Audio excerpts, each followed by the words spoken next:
Mentally prepare होकर जा रहे हैं। आपके साथ सारे आप पेट्रोल करने जा रहे हैं, फिर मान लीजिए वहाँ दंगा भड़क रहा है या और गलियों में दंगा होने की संभावना है, आप मौके पे जाएंगे, जाते ही आप वहाँ स्थिति को नियंत्रित करेंगे और जो सबसे संवेदनशील स्थान है वहाँ इनको गश्त करने ले जाएंगे। गश्त करते समय रूफ टॉप ड्यूटी को आप ध्यान में रखेंगे, रूफ के छतों पर आप ध्यान रखेंगे ड्यूटी में। वहाँ आपको देखना किसी तरह का कोई मसला या कोई ऐसी चीज़ तो नहीं आ रही है।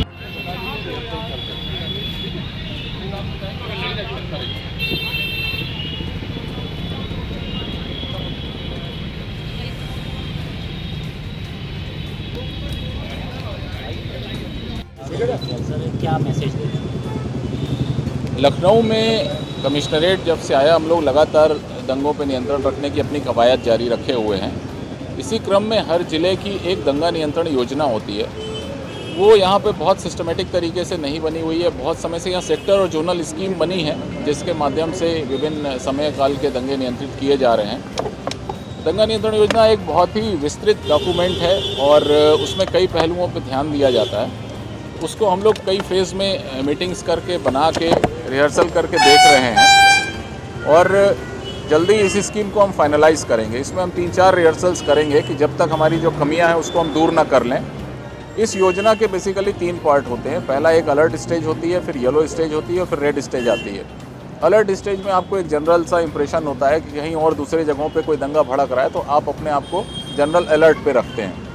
येलो स्टेज वो होती है जहाँ पे आपको लगता है कि अब दंगा भड़कने के बिल्कुल चांसेस हैं, तैयारियाँ शुरू हो गई हैं, बहुत से इंडिकेशंस मिलने शुरू हो जाते हैं। उसमें हम येलो स्टेज में अपने आप को प्रिपेयर करते हैं। और रेड स्टेज उसको मानी जाती है जब दंगा हो जाता है। ऐसे समय में कोई भी एक स्थान चयनित होता है जहाँ दंगा होता है, वहाँ कैसे फोर्स का मोबिलाइजेशन होगा, वो एक ड्रिल रिहर्स की जाती है। इसमें बहुत से उसके एस्पेक्ट हैं। जैसे सबसे पहले जनशक्ति देखी जाती है कि हमारे पास क्या मैन पावर अवेलेबल है। तो आज हम जो ये कर रहे हैं रिहर्सल, वो जोन वाइज कर रहे हैं। हर जोन में एक एक स्थान चयनित किया गया है। जैसे यहाँ हसनगंज है, सेंट्रल जोन में परिवर्तन चौक है, वेस्ट में मेफेयर तिराहा है और साउथ में मोहनलालगंज के पास गोसाईगंज मोड़ है, ईस्ट में मलेशिया मऊ चौकी के क्षेत्र में है। इन जगहों में हम ये मान के चल रहे, एक सिनेरियो दिया है कि यहाँ अगर दंगा हो गया तो क्या क्या करना है।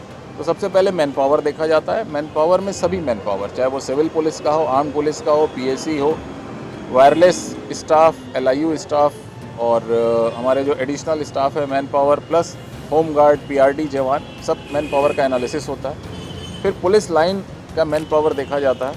कुछ जगहों पे रिजर्व्स बनाए जाते हैं और बाकी लोगों को विभिन्न स्थानों पे डिप्लॉय किया जाता है। इसके बाद संसाधन देखे जाते हैं कि हमारे पास वाहन कितने हैं, 2 पहिया वाहन कितने हैं, 4 पहिया वाहन कितने हैं, पॉलीगॉन मोबाइल, पीआरवी मोबाइल कौन कौन सी हैं, थाने की 1 और 2 मोबाइल, अधिकारियों की मोबाइल, और फिर पुलिस लाइन से जो और व्हीकल्स होती हैं जैसे प्रिजन वैन है, टाटा 407, 207, बसेस हैं, ट्रक हैं, कहाँ कहाँ किनका उपयोग होगा, उनका एक मैसिव डिप्लॉयमेंट प्लान बनता है। पीएसी का पूरा डिप्लॉयमेंट प्लान बनता है, कहाँ कहाँ किस किस जगहों पे कितनी पीएसी रखी जाएगी।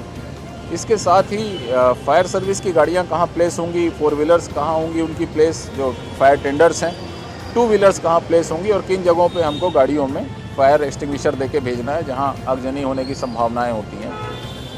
एम्बुलेंसेस कहाँ कहाँ प्लेस होंगी, सीएमओ से बात होती है। आज हम लोगों ने सिर्फ सूचना दी और अपनी गाड़ियों को ही एम्बुलेंस मान के हम ये रिहर्सल कर रहे हैं। ओरिजिनल रिहर्सल जब हम फाइनल रिहर्सल्स करेंगे उसमें सभी डिपार्टमेंट शामिल होंगे।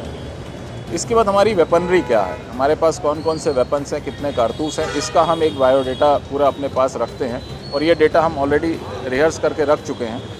इसके साथ दंगा नियंत्रण उपकरणों की क्या स्थिति है, कितने दंगा नियंत्रण उपकरण हम प्रयोग कर सकते हैं, टीयर गैस स्क्वाड क्या है। तो जो हमारे संसाधन है, हमारी शक्ति है, उसका हम एक विस्तृत एनालिसिस करते हैं और उसके आधार पर अपनी योजनाएँ बनाते हैं। अलग अलग टीमें बनाते हैं। जैसे जो दंगा से निपटेगी वो दंगा की टीम हो गई, कोई रेस्क्यू टीम होगी, कोई आपकी रिकवरी टीम होगी, कोई फॉलोअप टीम होगी, कोई उसको भेजने के लिए उनकी सपोर्ट टीम होगी। तो अलग अलग टीमों के नाम हैं, मैं टेक्निकल नाम नहीं बता रहा हूँ आपको, उनके काम के हिसाब से बता रहा हूँ। इन टीमों के मदद से हम वहाँ पर जो अपनी गतिविधियाँ हैं उनको संचालित करते हैं। फिर बहुत बड़ा एक इसका एस्पेक्ट है ट्रैफिक डाइवर्जन प्लान। अगर कहीं इस तरह से रॉयट हो गया तो कहाँ कहाँ से गाड़ियाँ मोबाइल होंगी, किस रूट से उनको चलाना पड़ेगा ताकि वो तोड़फोड़ की जद में ना आए। आगजनी से बचने के लिए हमारे अपने प्रयास होते हैं। तो ट्रैफिक का भी वायरलेस के हमारे पास कितने स्टैटिक सेट हैं, कितने हैंडसेट्स हैं, किन बैरियर्स पे हमको ड्यूटी लगानी है, कहाँ कहाँ हैंडसेट देने हैं, कई रूफटॉप ड्यूटी लगती हैं जो दूर से ऊपर से नज़र रख सकें। वहाँ पे वायरलेस सेट के साथ बाइनाकुलर्स दिए जाते हैं, छोटे वेपन दिए जा सकते हैं। तो एक एग्जॉस्टिव प्लान पूरा बनता है। इसके बाद विभिन्न विभागों से इसमें समन्वय की बात आती है, जैसे प्रशासन है और फायर सर्विस के साथ एम्बुलेंसेज हैं। अगर कोई बड़ा दंगा चला या लंबे समय तक चला तो रोडवेज़ इन्वॉल्व हो जाता है, रेलवेज़ इन्वॉल्व हो जाती हैं, आरपीएफ इन्वॉल्व हो जाती है। उनके साथ हमें किस किस तरह से कोऑर्डिनेट करना है। फॉरेस्ट आ सकता है अगर कुछ इस तरह की चीज़ें हों, तो वो विभिन्न विभागों से कोऑर्डिनेशन की स्कीम बनती है। फिर कई कंट्रोल्स बनाए जाते हैं, जोनल कंट्रोल होता है, सेक्टर कंट्रोल होता है। तो वो सब कंट्रोल, जो डीसीपी का ऑफिस है वो जोनल कंट्रोल माना गया है, एडीसीपी का ऑफिस सब जोनल कंट्रोल है, एसीपीज़ के अपने ऑफिस सेक्टर कंट्रोल्स बनाए गए हैं। वहाँ से हम अपनी गतिविधियों को ऑपरेट कर रहे हैं। तो इनका, और फिर उस दंगे को नियंत्रित करना। सबसे पहले दंगा हो गया, उसको रोकना कैसे, कैसे लोगों को इवैक्यूएट करना है, कैसे जो दंगों में घायल है उनको हॉस्पिटल पहुंचाना है, यदि कोई कैजुअल्टी हो गई है कैसे उसको वहां से शिफ्ट करना है, उसके पोस्टमार्टम की क्या व्यवस्था करनी है। दंगाइयों को अरेस्टिंग भी करनी है साथ साथ, जैसे कुछ प्रतीक के रूप में कुछ दंगाई यहाँ लाए गए हैं, उनकी अरेस्टिंग दिखाई गई है। तो ऐसे अलग अलग उस समय कई काम एक साथ होते हैं। ये है कि अचानक पुलिस के सामने कोई स्थिति आ जाए तो ये ना हो कि हम अनअवेयर हैं कि अब क्या करें, कैसे करें। तो इसी के लिए एक विस्तृत दंगा नियंत्रण योजना बनाई जा रही है और मुझे उम्मीद है कि इस महीने के अंत में या मार्च के शुरू में हम इसको प्रॉपरली प्लेस कर लेंगे। और ये जो जोनल रिहर्सल्स हैं ये होती रहेंगी और एक कमिश्नरेट की भी फुल फ्लेजेड रिहर्सल्स हम करेंगे। सर, आम तौर पर देखा जाए कई ऐसे दंगे भी होते हैं, ऐसी सिचुएशन में कई ऐसे पुलिसकर्मी होते हैं जो वेपन सही तरीके से इस्तेमाल नहीं कर पाते ट्रेनिंग की वजह से, ट्रेनिंग में कमी की वजह से। उसको लेकर भी क्या लोगों को, जो पुलिसकर्मी हैं उनको? बहुत अच्छा प्रश्न है। आपने देखा होगा पिछले साल हम लोगों ने पुलिस लाइंस में कई लोगों की रिहर्सल्स कराई थी। जो नए लड़के थे जिनको दंगा नियंत्रण योजना के स्कीम्स नहीं पता थी, वो रिहर्सल कराई थी। और उस स्कीम के कई पार्ट होते हैं। हम सीधा बल प्रयोग नहीं करते हैं कभी भी।